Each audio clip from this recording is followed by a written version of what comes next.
Hi, it's Matt. I'm a school-based occupational therapist, and I work with students of all ages and all grades. And one of the most common things that teachers bring up to me as a concern for their students is, how do I help develop my students' fine motor skills? How do I help them to use their hands and their fingertips to do all the things that I need them to do in a classroom setting? We're using classroom tools all the time, and we're copying, and we're printing, and we're coloring, and we're cutting, and we're using glue, and we're using all kinds of other common classroom tools, and my students are struggling. So what do I do to help with these, to develop these skills?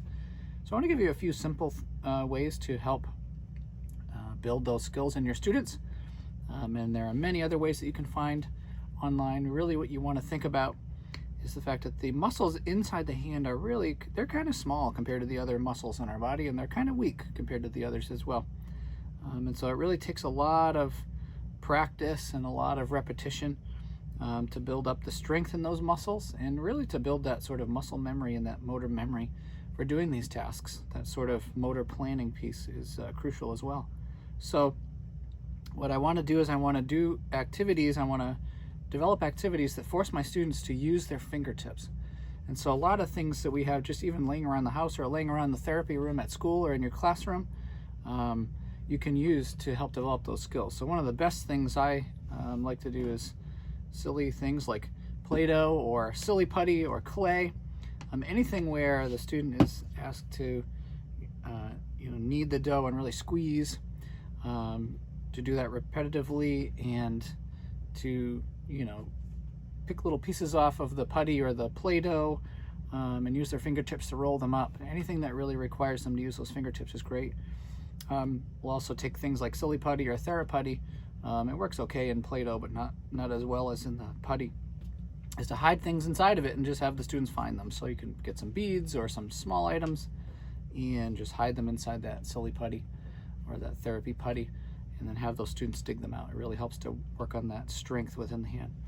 Another great thing is just simply stringing beads, just taking small items like beads, making sure that you're having the students use their fingertips to pinch them as you use them, and stringing them on a string, or making necklaces or bracelets or other things like that. You can start with larger beads and then work towards the smaller ones.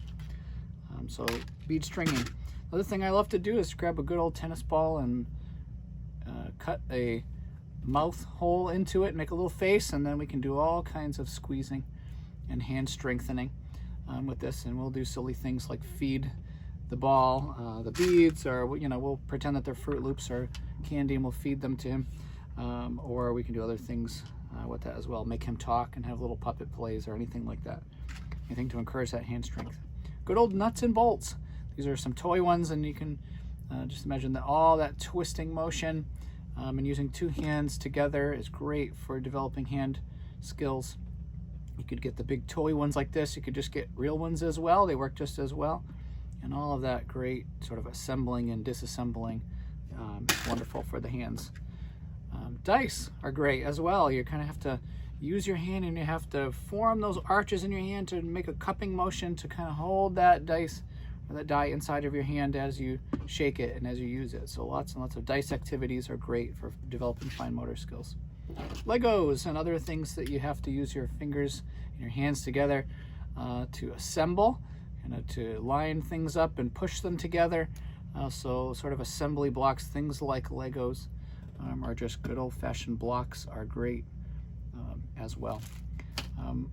Old school toys like Lite-Brite are wonderful for developing fine motor skills as well. If you have a Lite-Brite sitting around, take that thing out, dust it off.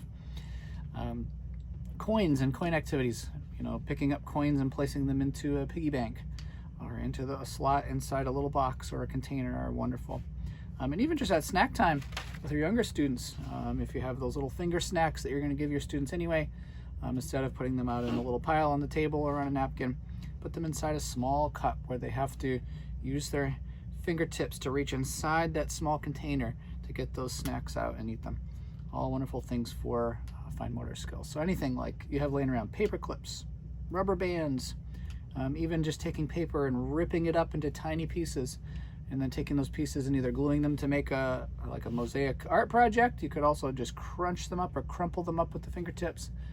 Anything that's forcing the use of those fingertips and really nice squeezing action in the hands to develop some strength there. Those are a lot of the activities that we do in the therapy room. They're kind of simple. You can do them with materials that you have laying around in your classroom or in your home, and they're kind of simple. And so we stick to simple at school. But anything like that, paper clips, marbles, beads, all of those are great. Paper folding tasks are some of the best tasks to develop hand skills. So, get those papers out, fold them up, make those paper airplanes. You can download some great paper airplane templates online, and those are kind of fun. Or if you want to get a little more advanced, you can find some origami patterns or some origami templates that you can use as well. So hopefully that spurred some ideas for you. And again, there's lots of great resources online for developing fine motor skills. These are just a sample or just a few.